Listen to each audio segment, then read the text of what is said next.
Амансыздар ма? Күшті болып шығайын деген ғой прямой эфирге. Әдемі болып, ақылды болып. Бала шағаның у-шуымен негізі көп сұрап жатады, прямой эфирге шығыңызшы деп. Шығайын десем, осындай шу-у үйдің іші базар вокзал болғасын, ұят болып қала ма деп көп жағдайда шыға алмаймын. Қазір енді тыныш қой деп шығып тұрғанның өзі осы.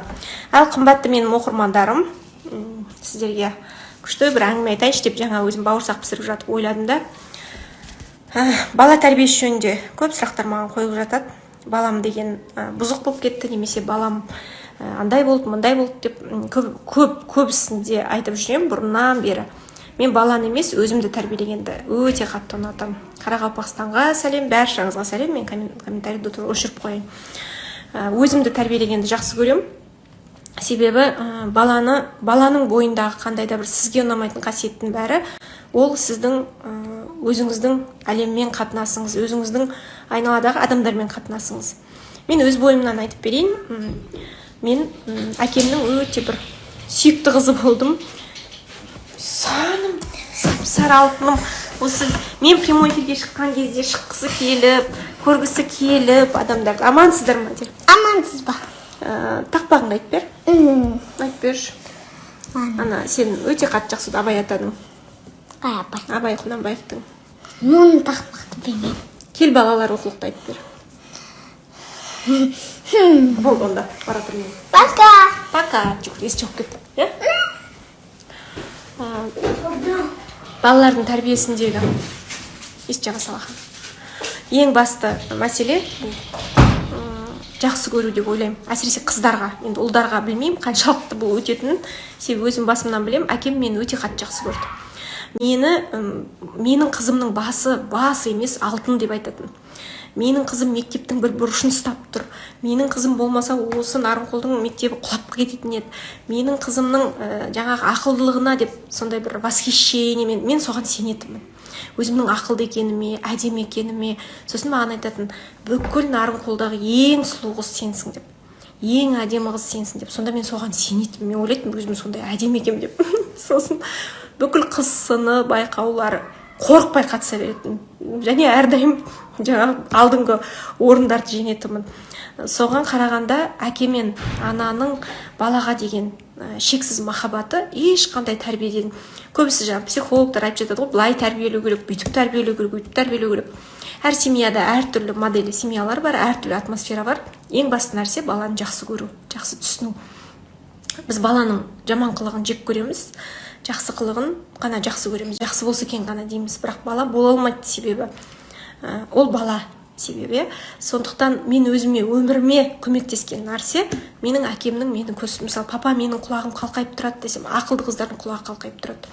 Сен ана ақпа құлақтар кішкентай болады, сенің құлағың деген сондай не дейді, андай ақпаратты, білімді қағып алатын құлақ. Сондықтан сен деген мықтысың деген секілді сөздерді маған көп айтатын. Менің қызым профессор болады, мен қызымды жаңа Бауман университетіне Москваға оқытамын деген секілді көзсіз маған деген сенім, маған деген бір жаңағындай махаббат мені өмірімде көп пайда келтірді.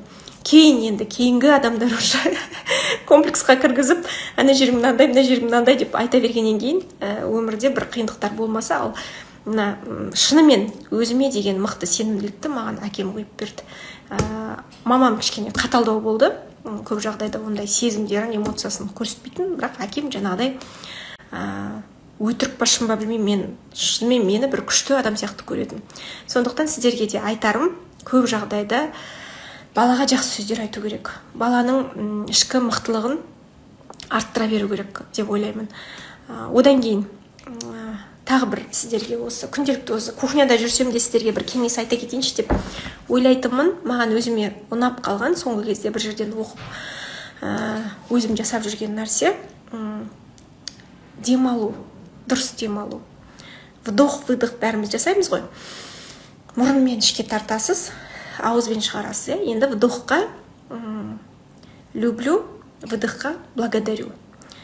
Қазір жақсылап тұрып мен секілді тік позвоночнигіңізді, омыртқаларыңызды тік ұстаңыз да отырыңыз да, көзіңізді жұмып люблю, благодарю.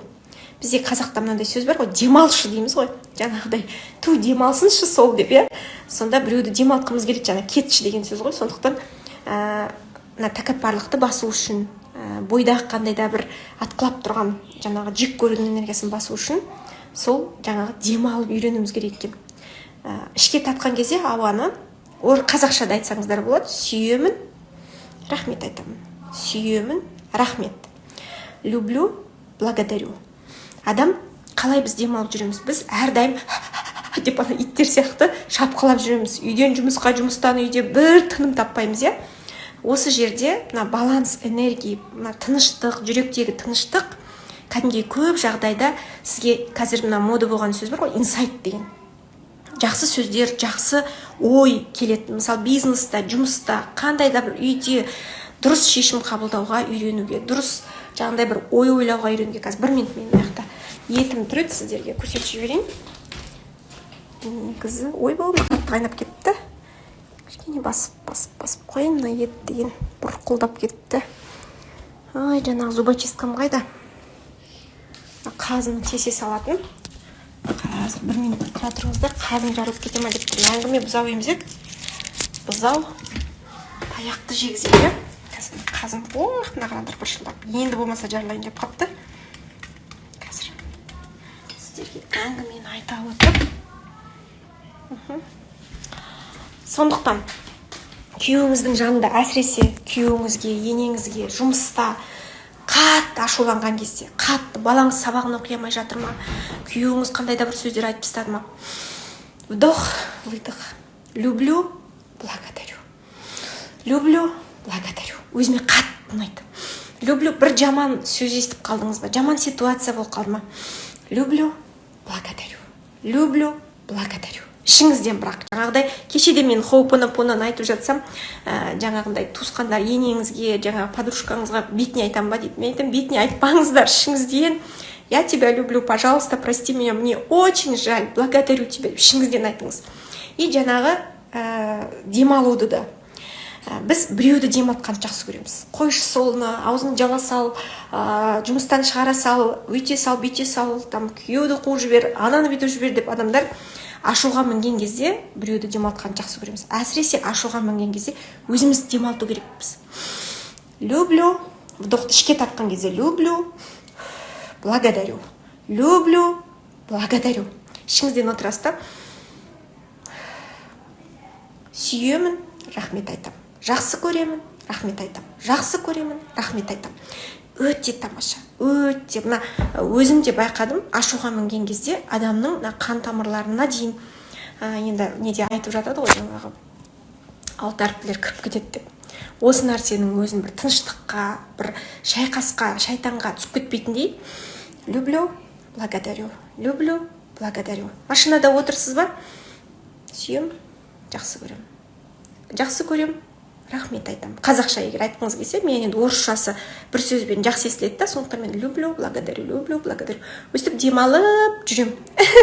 Өзіме өзім риза болып, үйде пол жуып жүріп, жаңа бір нәрсе тамақтарды істеп жүріп, люблю, благодарю, люблю, благодарю. Благодарностьтың мықтылығын сонау 2016 жылы ең бірінші семинарда да менде 7 күннің ішінде 77 рет алғыс айту деген техника болған. Мен барлық техникаларымды, Құран сүрелерін де айтып жатам, 40 рет оқыңыздар, немесе 77 рет оқыңыздар деп. Ол бір ешқандай бір жаңағы серік қосу немесе бірдеңкемен байланысты емес, адамды нақты тәртіпке үйрету. 77 рет күніне алғыс айтып үйреніңіз. Өзіңізге санаңыз прям 77 рет. Мына қол 15 рет, иә, буындармен 1, 2, 3, 4, 5, 6, 15, 30, 40, 60, 70 деп санасаңыздар, қолмен ақ санай салуға болады. Сонда күнделікті 77 алғысыңыз бір күніне ұқсамау керек. Мысалы, бауырсақтарының осындай әдемі болып ашығанына, қазымның жарылмай піскеніне, осы тамағымның барына, осы базарымның барына деген секілді, осы күйеуімнің барына рахмет айтып, алғыс айта беріңіздер. Среднестатистический еркек біздің Қазақстанда кез келген ер адаммен әдемі болып өмір сүруге болады. Көп жағдайда біздің хат жазып жатқан қыздардың көбісі біз өзіміз көтеріліп кетеміз. Өзіміз өзімізді емес, біреуді демалтқанды жақсы көреміз. Негізі ер азаматтар өте жақсы. Қазақтың жігіттері өте жақсы. Олар кілтін тапсаңыздар, барлық жағдайда жақсы әдемі өмір сүруге болады. Ер азаматтарды сыйлай үйреніңіздер. Ол адамның үйде бар болғанына рахмет айтып үйреніңіздер. Себебі әйелдің басындағы бағы ол ер азаматы, берекесі ер азаматы. Мен білмеймін, енді бүкіл менің өмірімдегі қандай да бір қиындықтар болсын, қандай ситуациялар болсын, мені қорғап қолдап отыратын осы Талғатымның барына таңертең тұрғаннан кешке батқанша рахмет айтамын. Бұлай өмір бақи бізде осы әлпештеген аялаған бұндай сыйластық болған жоқ. Басында неше түрлі ұлы отан соғыстары болды деп бұрында посттарымда жазатынмын. Сол кездерде өзіме риза болатыным, сол кездерде бастағаныма риза боламын. Сол кездерде де өмірім ұнамай тұрса да, күйеуім маған жаңағы неше түрлі сөздер айтса да, сыйластық болмаса да, қандай ситуация болса да, шүкір Алла, рахмет Алла. Балаларың бар ма? Қазір ажырасуға асықпаңдар. Бала, мына әке мен ана, как раз жаңа Камиляның суши жеген таяғы тұр екен, әке мен ана мына екі дәу қазық секілді. Ал балалар осы қазыққа ілінген мына кіржайық сияқты, мына жерде ілініп тұрған балалар, 6 балаң бар ма, 3 балаң бар ма, осындай балалар үш жерде ілініп тұрады. Екеуі ажырасқан кезде мына қазықтар құлайды да, ортада ілініп тұрған балалар в пропасть кетеді, безднаға. Олардың өмірлеріне деген бір жақсылығын, қуатын, күш-жігерін алып қоясыңдар. Егер де өзгертуге болатын ситуациялар болса, совсем енді андай наркомания, игроманияның последний стадиясын ондайды айтпаймын. Құралай айтты екен деп жаңағыдай ұрып соққан нәрсеге шыдаудың қажеті жоқ. Лучше ужасный конец, чем бесконечный ужас деп орыстар айтады. Сондықтан ол ужасты көбейтіп берудің қажеті жоқ. Бірақ тағы да айтамын, среднестатистический орта есептегі әп-әдемі еркек жұмысына барып келіп жүрген еркектің алтын басын бағалаңыздар. Бар болғанына, соның сіздің үйде ұйықтап таңертең оянып кешке сіздің үйге келіп жүргеніне өзіңізді демалдырып үйретіңіздер. Бүгінгі мен айтып жатқан техника бұл өте әдемі, өзіңізді тынышталдыратын, көкіректегі тәкаппарлықты басатын, өзіңізді иілуге үйрететін. Әйел адам иілену емес, иіліп барып, жеңіліп барып жеңуді үйреніңіздер. Жаңағындай бар болғанына рахмет айтыңыздар. Балаңыздың аман есен қасыңызда отырғанына. Көп жағдайда біз қадірін жоғалған кезде түсінеміз. Сондықтан жоғалтпай тұрып жөндеп алуға тырысыңыздар. Бір әйелдің шамасы бір отбасын ұстауға келеді. Алла тағала сондай бізге 40 жан беріп қойған. Бір жаныңыз өліп бара жатса, екіншісі бар. Сондықтан бүкіл сізден шыққан энергия, сізден шыққан махаббат, сізден шыққан мейірім ер азаматтың алтын басын одан ары алтындай қылып көтеруге жетеді деп ойлаймын. Сондықтан давайте тағы да менімен бірге көздерімізді жұмамыз. Вдох, ауаны ішке тартқан кезде люблю, благодарю.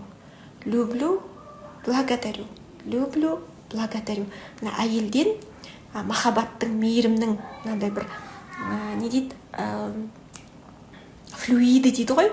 Даладан күн түсіп тұрған кезде, әсіресе бір жарықтың күн түсіп тұрған кезде мынандай бір нұрлар түсіп тұрады ғой, кейде адамның көзіне көрініп, сол флюиды, сіздердің жүректеріңізді қазір ұрыватқан кезде әне шығып тұр ғой, сол секілді флюиды счастья, флюиды любви әйелден былай шығып тұрған кезде біз бәріміз вибрацияда боламыз. Әйелдер телефонды вибрацияға қойған дырылдайтын секілді бізден әрдайым сондай бір энергия шығып тұрады. Егер де сізде ашу ызаның, өкпенің энергиясы шығып тұрса, айналада ол 2 есе көбейіп тарайды екен. Әйелден 2 есе көбейіп жан-жаққа тарайды. Еркектікі керісінше ішке кіреді да, көп жағдайда еркектердің физикасы, денесі бүйтіп қозғалып кететіндей, олар ашуды бірдеңкені ұрып соғып немесе еркектікі ішке кіріп кетеді. Себебі еркек орех секілді, жаңғақ секілді, сырты қатты, іші жұмсақ. Әйел персик секілді, сыртымыз жұмсақ, ішіміз қатты. Сондықтан әрдайым мына ішіңіздегі энергияны, ішіңізді жұмсартып алып, соны сыртқа шашып жүру керек. Айналаңызға тамақ берген кезде, әсіресе мына тамақ берген кезде сіздерге өте қатты прямандай не болу керек, мейірімді болу керек. Тамақ пісірген кезде любовь и доброта прям құйылып тұру керек. Асқазанның ауруы, язва, бәрінің психосоматикасын қарасаңыздар, ол деген жаңағы ашумен, ненавистпен, ызамен, өкпемен тамақ жеу. Сондықтан тамақ беріп отырған кезде де хо'понопонаны айта беріңіз, жаттата беріңіз миыңызға. я тебя люблю, пожалуйста, я Алла, менің балама бақ бере көр, менің қызымның бағын аша көр. Күйеуге шықпай жүр ма қызыңыз? Әрдайым тамақ пісіріп жатқан кезде, нан илеп жатқанда менің қызымның өмірін құрай көр. Менің өмірім осы ұн қалай теста болып, қамыр болып құралады. Менің қызымның да өмірі осылай құралсын. Менің ұлымның да өмірі осылай құралсын. Bir табақ су бересіз ба? Бисмиллахиррахманиррахим. Осы баламның жолы ашылып кетсін, қызметі көтеріліп кетсін, абыройы атақты болсын, мықты болсын, бай болсын, қуатты болсын. Мына баспанаға әйелдің энергетикасы жан-жағынан бүйтіп сәуле, күннің сәулесі шашқандай біз шашылып тұрамыз. Ашумен ызамен келдік па, бітті. Балалардың да бойындағы даже сабақ оқимын деген күшінің өзін біз өзіміздің ашумен алып тастаймыз. Себебі әрбір әйел жаңағындай күші көп, күші өте көп. Біздің қазіргі тем более жаңа ғасырдың әйелдері, біз деген бұрын мамаларымыз үйде отырып бала ғана күтіп отырса, біз қазір оқығанбыз. 2-3 ең бір ауылдың өзінде қыздарымыздың өзі орыс тілінде, қазақ тілінде мықты сөйлейді. Бүкіл инста, әлем, интернетті жарып тастаған білімнің көкесін, атасын алып жатырмыз. Бірдеңкені пісір дейсің ба, бірдеңкені не істе дейсің, бәрін тақылдатып, істеп, шақылдатып, бүкіл нәрсенің бәрін жасап жатырмыз. Сондықтан бізде қазір күш өте көп. Әйелдерде біз шынымен жапырып тастайтын, кез келген еркегің бар ма, қайын жұртың бар ма, жүріп тастайтын адамдармыз. Сондықтан өзімізді басуға, өзімізді демалып тұруға бүгінгі мен қазір сақтап қоям. Бағанан бері айтып жатқан техникам сіздерге көп әсерін береді, көп жақсылығын береді. Өздеріңізді прям шынымен өздеріңіз демалтыңыздар. Шынымен бұрын мен зарламаш деп айтсам, бәрі маған пост жазылғанда комментарий жазып, сен неге зарламаш деп айтасың дейді. Өзім қазір енді демалыш деп айтыңдар. Демал құралай деңіз. Ашуың кеп тұр ма, жаңағы атың кім? Мысалы Мақпал, демал Мақпал. Демал жаңағы кім? Кімді болса да өзіңізді ішіңізде. Мен мысалы демал құралай деймін. Люблю, благодарю. Люблю, благодарю. Сондықтан осы нәрсе өзіме қатты ұнағаннан кейін сіздерге менде де 1,200,000 оқырманым осы жерде отырау деп сіздерге айтып жатқаным сол. Күнделікті сіздерге Махинур жаным сәлем. Бүкіл мені Қошмамбеттен де оқып жатыр, бүкіл таныстарым, туыстарым барлығы қарап отыр. Бүкіл менің айтып жүрген әңгімемнің барлығы 2015 жылдан бері 6 жыл болыпты биыл. Инстаграмда ашық тұр. Қай жерге бардым, қай жерден келдім, қандай сөздер жаздым, барлығы ашық тұр. Сондықтан оқыңыздар, өсіңіздер, өздеріңізді тыныштыққа шақырыңдар, демалыңдар, общем, әйелдер. Бизнес қалай бастасам болады? Мен бизнес бастау туралы кеше бір нәрсені айтқан болатынмын. Белді бекем болу керек, ештеңкеден қорықпау керек. Мен мына белдігі бар көйлектер көп алам, байқасаңыздар, мына жерде белдігім болып тұрады әрдайым. Сонда таңертең шыққан кезде де былай тарс еткізіп белді буып, бисмиллахиррахманиррахим деп белді бекем буып, кез келген бизнесқа ақ көңілмен, шын жүрегіңізбен бастап кетіңіз, шын көңіліңізбен бастап кетіңіз. Құралай ханым, күйеуім маған көп жаман сөздер айтады, не істесем болады дейді. Самооценкаңыз, егер күйеу жаман сөздер айтса, сізді қандай да бір бағаламаса, сіздің өз-өзіңізді бағалау төмен болып кеткен. Совсем жаңағындай күйеудің артынан мен бұл күйеуді бағала деген кезде, күйеудің тряпкасы болып, шұлғау болып, оның әрбір айтқан сөзіне жерге домалай сап құлы күң емес, өз бағаңды да білуің керексің. Ол өзіңнің жаңағы бір жақсы энергияң арқылы ол да саған солай қатынасатын болады. Мен осы жақында бір қыздың хатын оқыдым, осы жерде бар шығар. Үш рет айтшы, сөздер көп кетті. Бір қыз маған жазады, 6 балам бар дейді. 6 бала ма, 5 бала ма? Күйеуімнен алимент алам дейді үйге. Себебі ол маған ақша бермейді дейді. Бұл өте нашар нәрсе. Негізі сотқа бару, кеше де айттым, алимент өндіріп алу. Демек сіздің өзіңіздің ақылыңыз, парасатыңыз бір отбасын ұстауға жетпей, сіз сот арқылы соны жүгендеп тұрсыз, қинап алып тұрсыз ақшасын. Ажыраспаған бір үйде тұрады, күйеуі де әйелі де. Бірақ ақшаны алимент арқылы алады балаларға. Себебі күйеуі ақша бермейді. Бұл енді өте сондай бір қиын нелер, ешкімді мен судит етпеймін. Бірақ уже сондай ситуацияға дейін жеткізбеуге тырысу керек. Қазір оқысаңыз кітап көп, оқысаңыз осы саморазвитие деген, өзін-өз тану, өзін-өз басқару, ерлі зайыптылар арасында қатынас деген өте көп. Бірақ мен айналып келген кезде бүкіл 20 жыл осы психологияны оқып, қанша бір нәрселерді оқып түсінгендегі менің түсінігім любовь и доброта, бағанағы мейірім мен махаббат. Кейде бір ер адам бір әйелмен тұрады, оны ұрып соғады, быт-шыт істемегені жоқ, жаңағыдай жаман сөздер айтады. Бірақ екінші әйел алады да басқа әйелдің сол түгендеп шапқылап жүреді соның алдында. Түкірігін жерге түсірмей қағып алып. Неліктен? Себебі ол сол әйелден мейірімді көріп тұр. Сол әйелден махаббатты түсініп тұр. Жылулықты тауып тұр. Ер адам кімнен жылулықты табады, кімнен жылулықты сезеді, сол адамға ақшасын береді, сол адамның жолында өліп кетеді. Әйелдер үшін жасалған бұл әлемнің Берлинді де, қамалдарды да, бүкіл замоктарды да адамдардың алуы, ер азаматтардың қалаларды жаулап алу бәрі әйелдер үшін жасалған. Ең мықты ер адамға керек ресурс ол әйел. Кезінде сонау үңгірдің заманынан бері адамдар, ер азаматтар мықты әйелдерге таласқан. Ең мықты байлық, ең керемет ресурс ол әйел болған. Себебі сол замандарда әйелдерді, балаларды мықты әйел ғана туалған, мықты әйел ғана асырап бағалған. Әлсіз, қолынан түк келмейтін, бостау әйел баласын өлтіріп алған. Себебі вирус, себебі суық, себебі жуындырамайды, себебі табақ бере алмайды. Сол үңгірдің заманында.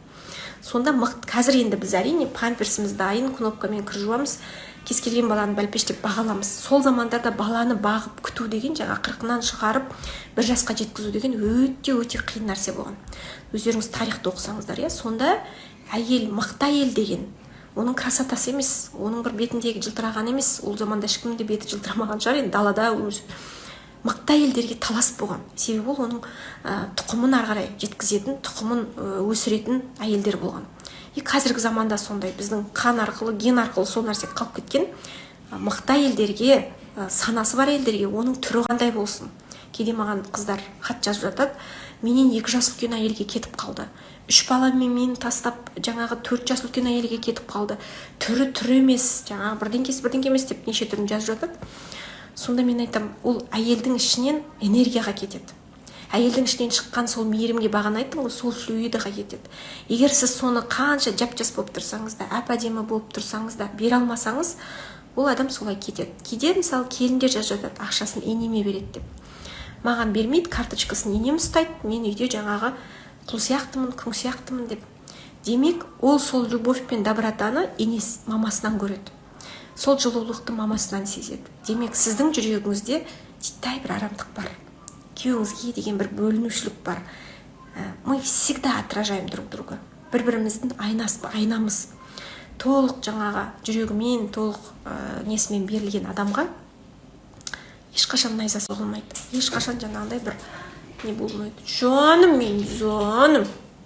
Сендер ана жерде соқтырып құйып ше қойшы жүрмеш.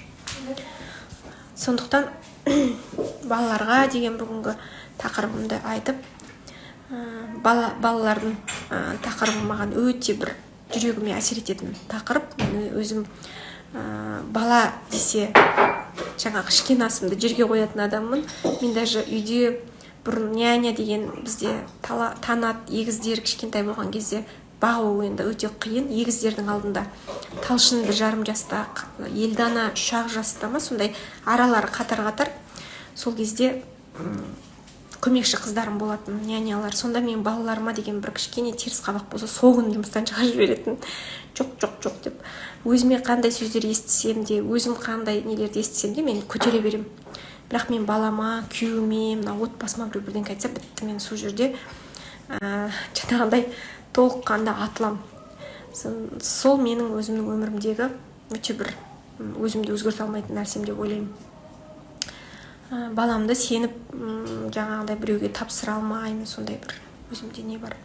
Самооценка туралы айтып бересіз ба дейді. Самооценка біліммен көтеріледі.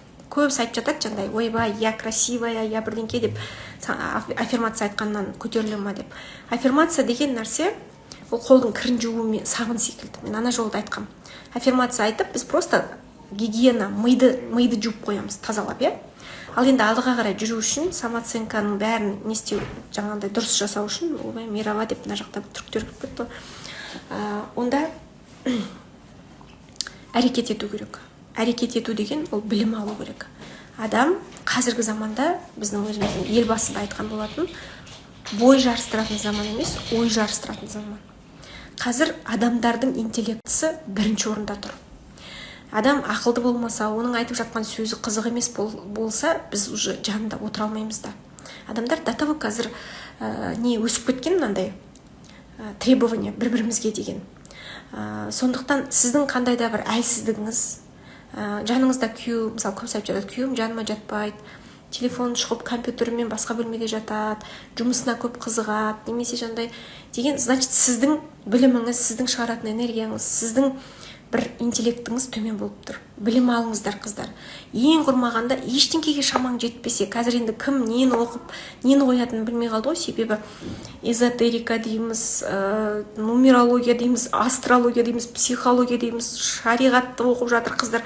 Сарнап жатқан осы бүкіл инсті қазақ әлемі, неден бастарыңызды білмесеңіз, классиктардан бастаңыз. Әзілхан Нұршайықовтың Махаббат қызық мол жылдар, Әбіш Кекілбаевтың Аласапыраны, білмеймін, Бердібек Соқпаевтың барлық кітабы жеңіл оқылады. Любой кітабын оқыңыздар, Қасым Қайсеновті оқыңыздар.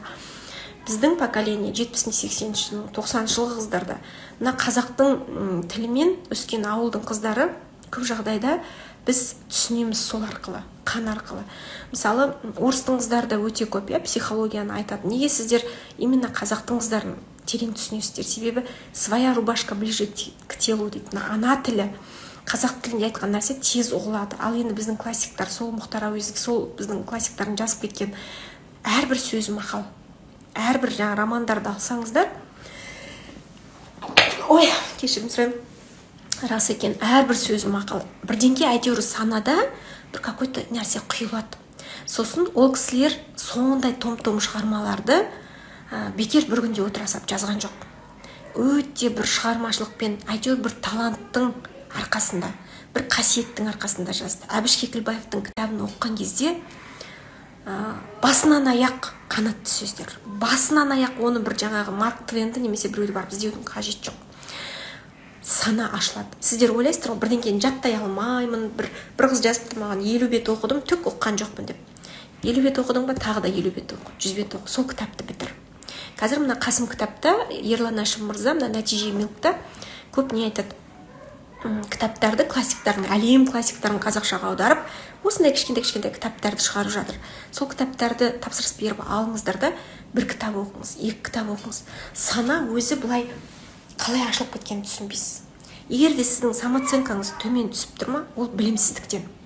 Білімсіздік, мына комплекс деген нәрсе кішкентай кезден жамала береді. Кішкентай кезде, мысалы, сен бір әліппені айта алмайсың, оқи алмайсың. Саған айналаңның бәрі айта береді, сен жамансың, сен оқи алмайсың деп. Мұғалім де, мамаң да. Мен, мысалы, талант балам өте ерке. Л мен Р әріпін айта алмайды. Содан ол комплексқа кіріп кетпесін деп, мен оған ешқашан бүйтіп, сен ырды айта алмайсың, сен андайсың, сен айтпаймын. Оның өзінің таланты бар. Бір күні шығады. Мүмкін ол программированиеден шыға ма, IT технологиядан шыға ма, мүмкін ол басқа бір білмеймін, домбырадан шыға ма, білмеймін. Бірақ әйтеуір бір жерінде бір таланты бар екенін білемін. Себебі әрбір адамда, әрбір пендеде бір талант бар. Сондықтан сол талантын табуына тырысу керек. Оны жұлмалап, балаға математиканы үйреткенше бақытты болуды үйрету керек. Ол өзі іштей қазір бақытты көру керек, ата-анасынан бақыт. Ол сен тарсылдатып математикаға беріп балаңды, ағылшынға беріп, бірақ үйде күйеуіңмен ұлы отан соғыс, енеңмен арпалысып болып жатса, ана баланың жүрегі жабылып қалады.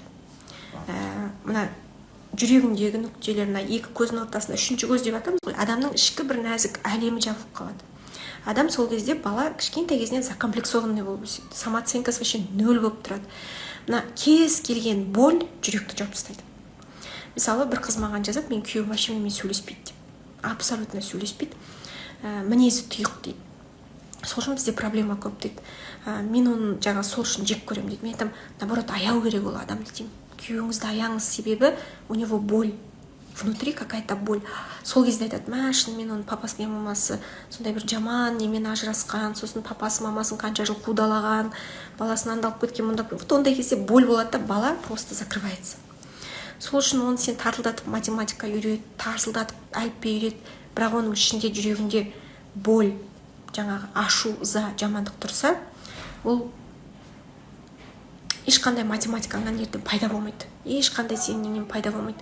Сондықтан балаға мен жаңа осы сабақтың басында да айттым, өзімнің әкемнің маған құйып берген нәрсесі, менің қызым красавица, менің қызым ең сұлу. Мен даже таңғалам, 9 класста ғой деймін, біздің ауылға Қарасазға ма не келді, режиссер келді. Қазақ фильм ол кезде 89 жыл ма 90 жыл ма қазақ фильм істеп тұрған, совет өкіметі кезі болатын. Сол кезде бір кино түсіретін болды да, сонда папам әлгі кісіні Алматыдан алып келген ғой, менің қызым хас сұлу деп. Масқара, мен ана ауылдың қызы, құлақ қалқиған, түрбіт, ана кісі көріп мен жош кеткен шығар. Сонда папам соған сенген ғой, менің қызым киноға түседі, менің қызым өте әдемі деп. Яттай. Соны әлі күнге есіме түсірсем, ана кісі мені көрген кезде бүйтіп ойлап қалды да, я кейін бір кастингтар болған кезде алам, бірдеңе деп кетті. Сонымен кейін папам қайтыс болды әйтеуір. Сөйтіп кино әлемі маған жабылды. Бірақ мен папамның жүрегінде мен шынымен хас сұлу болатын, хас енді прям. Сондықтан балаға соны сендіру керек. Мысалы, Томас Эдисонның мамасы, жаңағы Эйнштейннің мамалары қанша, Илон Масктың мысалы мамасының кітабын оқыңыздаршы. Баласына деген оның таланты бар екеніне, оның мықты екеніне көзсіз сенген. Сондықтан балаларыңызға сеніңіздер. Ол бүгін математиканы, менің балам оқи алмайды. Талант мысалы өзімен жасты, 7 жаста 1 минутына 30 сөз оқу керек. Мен оны қинап, дайындалам, бірге оқимын, оның қабілеті сол. Кішкене қатып қалды ғой деймін, иә.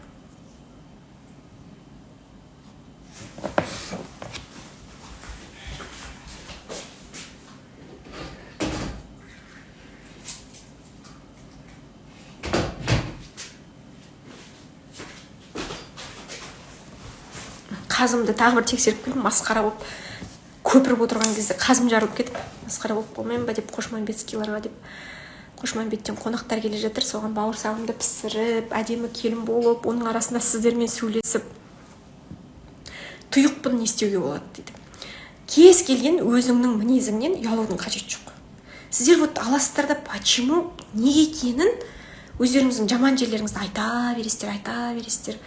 Мысалы, адам неліктен семіретін, мен бір психологтан оқыған болатынмын. Адам, әйел неліктен семіріп кетеді. Семірдім деп айта бергеннен семіріп кетеді. Білесіздер ме? Мен бар ғой, семірдім, білмеймін, 48 килограмм әйелді көрдім да, бір рет 48, қанша килограмм, 48, семіріп бара жатырмын дейді ғой. Қай жерін деймін да, кожа да кости, бірақ мен семіріп бара жатырмын. Кез келген апарық, білмеймін, 80 килограмм қызды көрсем де арықтап жүреді. 40 килограмм қызды көрсем де арықтап жүреді. Бұл әйелдердің өзінің бір санасындағы сондай нәрсе ғой деймін. Бірінші сананы өзгерту керек. Жаңағыдай мен тұйықпын, немесе мен көп сөйлеймін, немесе мен шынымен көп сөйлеймін. Бала кезімде мамам айтатын, аузыңды жапшы деп үйдегілер, пожалуйста, тоқташы осы жерден деп. Өтірсіз, нүктесіз сөйлейтінмін, иә. Зато мен қазір хорошо. Сонда қазір мен сол сөзімнің арқасында, мысалы, халыққа танымал болып тұрмын. Ол сіз өзіңіздің тұйықтығыңыздың арқасында өміріңіздің бір жақсы сәттерін кезіктіріп жатсыз. Өзіңіздің қызғалдақпын деп страдать етпейді ғой. Мен розагүл болмай қалдым деп. Немесе қайың ағашы, мен бәйтерек бола алмай қалдым демейді ғой. Сондықтан өзің қызғалдақсың ба, қызғалдақ түрінде өзің жақсы көр. Раушан гүлсің ба, раушан гүлінде өзің жақсы көр. Ол ойбай, жаңа елдің бәрі, еще сондай қыздар, тұйық қыздар, қасына сондай подругаларды жинап алады, андай дарылдап мен сияқты сөйлеп қойған. Сосын одан әрі комплексқа кіре береді. Ойбай, мен тұйықпын, ойбай, мен бірдеңкемін деп. Ешқашан семіріп кеттім деген сөзді айтпаңыздар. Арықпын, жарықпын. Менің бұрынғы семинарларымда менде мынандай нелер бар еще. Жоқ, мен шақырған жоқ. Магнитиктер, холодильникте. Сондай магнитиктер менде дүкенде бар. Сұрасаңыздар, қыздар не деді? Мен арықпын, мен жарықпын. Қандай жағдайда, міне сіз 48 килограммсыз ба, семіріп кеттім деп жүрсеңіз, бітті. Сол күні 50 боласыз. Содан бір жыл жүресіз, семірдім. Это аффирмация. Мидағы мына нейрондарға сіз соны жазып жатсыз, мен семізбін дегенді. 60 килограмм болсаңыз да, мен арықтап, мен вообще сымбатты болып бара жатырмын. Сондай сымбатты әдемімін, сондай жақсымын деген секілді. Менің әдемілігіме бағана айтқам, өзімнің сымбаттылығыма, өзімнің неме әкем үлес қосты. Менің қызым хас сұлу, менің қызым әдемі, менің қызым ең ақылды, менің қызымның басы алтын, тура сөйтіп айтады. Сондықтан өзіңіздің әкеңіз егер сондай сөздер айтпаса, анаңыз сондай сөздер айтпаса, өзіңіздің анаңыз өзіңіз болыңыз. Қазір сізден басқа ешкім сізге көмектесе алмайды. Өзіңізден басқа. Өзіңізді аялаңыз. Көзіңізді жұмып, мен ана семинарларда медитация жасатушы едім ғой. Өзіңіздің дәл қазір мен сіздерге айтайын, 1-ден 10-ға дейін бір санды ойлаңыз ішіңізде. Мысалы, мен 7 деген санды ойладым. Егер сіз 5 дегенді ойласаңыз, өзіңіздің 5 жасыңызға барыңыз да, өзіңізді қатты құшақтаңыз. 5 жасында киген көйлегіңізді, айналаңызда болған адамды құшақтаңыз, жақсы көріңіз. Қазір мен мына бұрындары тікелей эфирлерде тәждің асыл ақиқатында кіріп алып, сіздерге осындай медитация істетуші едім. Қазір оны да істемейтін болдым, себебі қорқам, жаңағы медитация істеуге болмайды, аффирмация айтуға болмайды. Білмеймін, енді өмір сүруге болмайды шығар. Скоро мен анандай асыл көріп қалсам, мендер қуанатын шығар, себебі негатив шынымен өте көп. Сонда біздің қазаққа тренинг керек емес, біздің қазаққа жаңаша ой керек емес. Бүкіл әлем, Брайан Трейси, Наталья Пра, Тони Робинс, бүкіл әлем өсіп жатыр. Мына Малайзия, Сингапур елдері, олар 50-ақ жылдың ішінде океанның үстіне, судың үстіне қала салып тастаған. Сонда олардың ең бірінші несі сананың трансформациясы. Кәдімгі мынандай өкіметтің мемлекеттік бағдарламаға адамдардың санасын өсіру, ағартушылықты номер 1 қылып қойған. Біз мысалы әлеуметтік елміз, демократиялық әлеуметтік елміз. Біздің бірінші соц пакеттер бізде. Дұрыс енді ол да. Біз жаңағы анаған пенсия беруіміз керек, мынаған пособие беруіміз керек, анаған бірдеңке беруіміз керек деген секілді. Одан кейін барып мемлекеттің программаларын айтамыз. Оларда ең бірінші адамдардың санасын өсіру керек, адамдарды ағарту керек, ағартушылықпен заниматься еткен.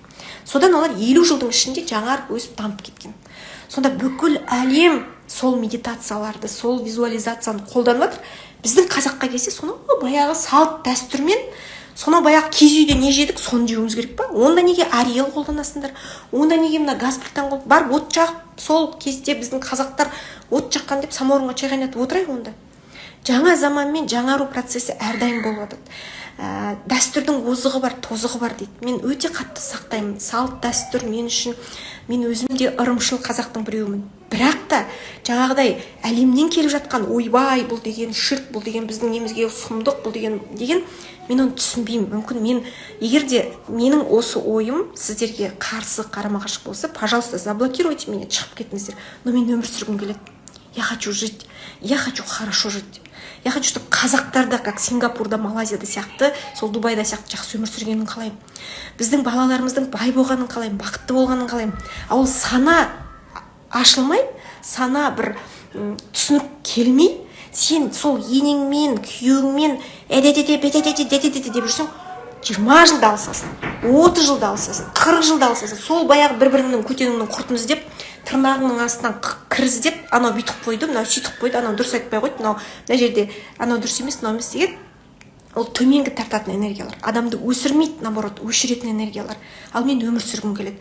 Сол өзімнің сүрген өмірімді үлгі еткім келеді. Мүмкін бұл нәрсе дұрыс емес шығар, бірақ мен 2000 жылы жаңадан қолыма кітап алып осы «Подсознание может все» деген Джон Кайханың ең бірінші сол кітабын оқыған болатын.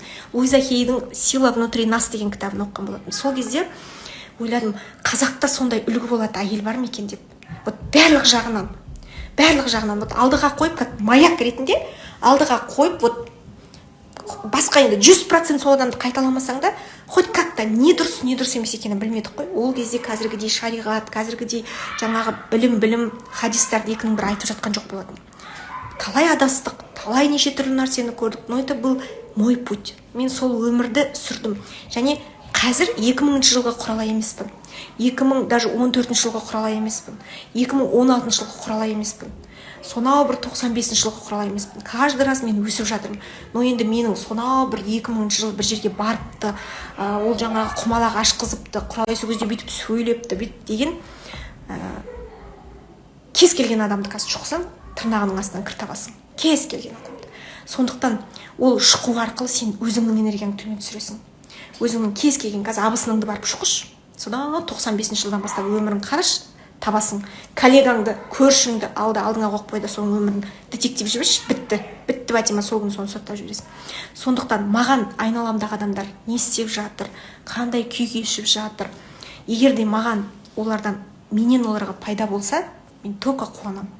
бірақ біреудің мазасын алмай, біреуге зияным тиіп кетпей өмір сүруді армандаймын. Және менің сөздерімнен кейін адамдар ой толғап, жаңағыдай ағартушылық болып, жаңарып, жасарып, бір өміріне жақсылық келсе екен деп ойлаймын. Қандай да бір өміріне титтей да болса бір нәрсені алып жақсарса екен деп ойлаймын. Сондықтан байыңдар қазақтар, өзгеріңдер. Бүгінгі мен айтқан демалуды өздеріңе қойыңдар. Күйеуді демалтпаңдар, енені демалтпаңдар, баланы демалтпаңдар, өздеріңді демалтыңдар. Люблю, благодарю. Люблю, благодарю. Ешкіммен соттаспаңдар, ешкіммен жаңағыдай бір жерлерге кіріп, біреудің бірдеңкесіне кіріп, өсек айтып, кейде жаңағы екі пілдің айқасынан ортада тышқан өледі дейді. Сол тышқан болып өліп кетудің өзі өте опасно қазіргі заманда. Мықты адамдардың қарамағында қалып, солардың бір айқасына кіріп кетіп, таяқ жеп қалуға да болады.